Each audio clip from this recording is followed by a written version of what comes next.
Assalomu alaykum hammaga. Qurbon hayitinglar muborak bo'lsin. Bugun biz buvijonimnikiga mehmonga bordik. Bir aylanib kelaylik. Sizlar ham bayramlarda kattalarni yo'qlab turasizlarmi? Ular bizga g'animat.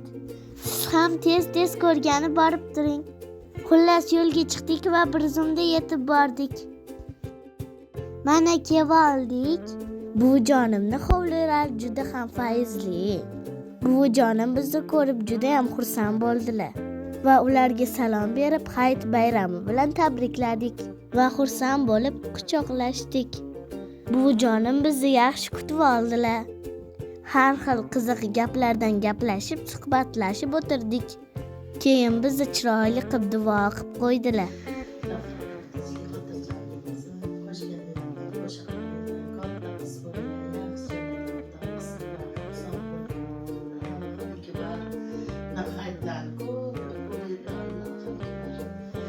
Ilohim buvijon, duolaringiz ijobat bo'lsin. Buvijonimning kichkinagina chiroyli tomorqalari bor. Tomorqaga pomidorlar ekishibdi, lekin hali pishmabdi.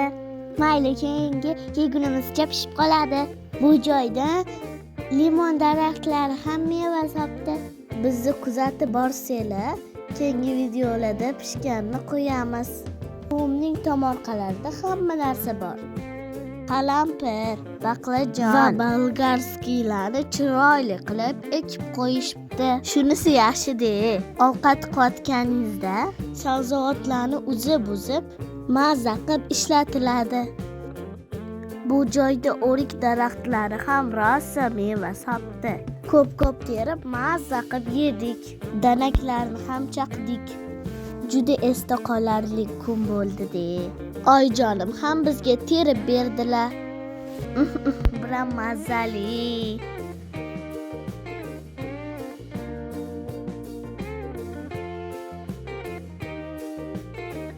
Keyin ko'chaga chiqib velosiped uchdik. Har doimgidek Zuhra birinchi bo'lib velosipedni oldi.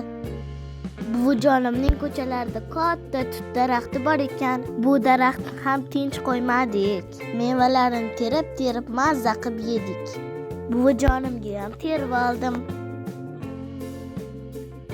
Yaxshilab yuvib, buvijonim bilan mazza qilib yedik. Buvijonim xursand bo'lib ketdilar. Buvijonim bilan ikkalamiz yeyotgandik, oldimizga Zuhra kelib oldi. U ham bizga qo'shildi.